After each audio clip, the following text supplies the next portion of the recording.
एक अतिशय महत्त्वाची बातमी।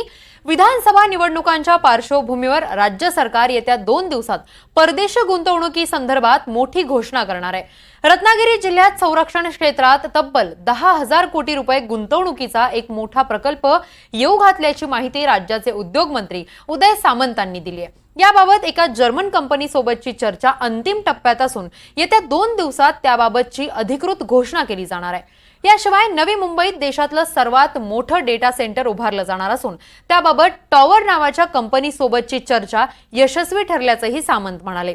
राज्यात परदेशी गुंतवणुकीसाठी पोषक वातावरण असून यावर्षी राज्याच्या उद्योग विभागाने 10,500 कोटी रुपयांचा इन्सेंटिव्ह वाटल्याची माहिती देखील उद्योग मंत्र्यांनी यावेळी बोलताना दिलेली आहे। देशातला सगळ्यात मोठा जो डेटा सेंटर आहे ते नवी मुंबईमध्ये होतंय। टॉवर नावाची कंपनी आहे ती घेऊन आलेली आहे। त्याच्यानंतर अनेक प्रकल्प आता लाईनअप आहे। कोकणामध्ये देखील डिफेन्सचा 10,000 कोटीचा आम्ही प्रकल्प करतोय।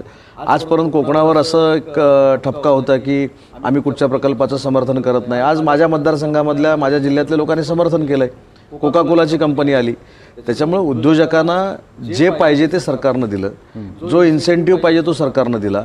आज यावर्षी 10,500 कोटी रुपये आम्ही इन्सेंटिव्ह वाटला। त्याच्यामुळे उद्योजकांना कॉन्फिडन्स आला आहे की सगळ्यात चांगलं जे इंडस्ट्री फ्रेंडली राज्य आहे ते महाराष्ट्र आहे, म्हणून ते आमच्याकडे येतात। नाही, पण आता तुम्ही सांगितलं डिटेलमध्ये की तो कोकणातला डिफेन्सचा प्रोजेक्ट काय आहे, थोडंसं जरा डिटेल समजेल महाराष्ट्रातल्या लोकांना, आणि तो नेमकं त्याचं बेनिफिट कशा स्वरूपात इथल्या कोकणवासियांना होईल? नाही, मला असं वाटतं की अजून 2-3 दिवसच आम्ही त्याच्यामध्ये सिक्रेसी ठेवलेली आहे। काही इंडस्ट्रियलिस्टबरोबर आम्ही बोलतोय, काही ज्यांचं कोलॅबोरेशन जर्मनीशी आहे त्यांच्याशी आम्ही बोलतोय, आणि म्हणून ते आम्ही अजून नक्की प्रोजेक्ट काय हा प्रेझेंट केला नाही।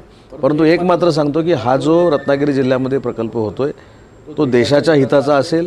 त्याच्यामुळे रत्नागिरीचं नाव, महाराष्ट्राचं नाव हे जगाच्या पातळीवर जाईल, अशा पद्धतीचा हा उद्योग आम्ही रत्नागिरी जिल्ह्यामध्ये आणतोय।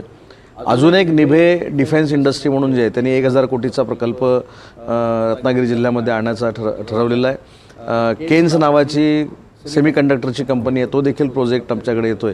त्याच्यामुळे इंडस्ट्री येत नाही असं मला असं वाटतं की ते संविधान बदलण्यासारखा फेक नरेटिव्ह आहे। त्याला जास्त किंमत देण्यापेक्षा आम्ही लोकांसाठी केलं आहे। गडचिरोलीमध्ये जाऊन आम्ही 1,00,000 कोटीचे प्रकल्प दिले, मराठवाड्यामध्ये आम्ही 52,000 कोटीचे प्रकल्प दिले।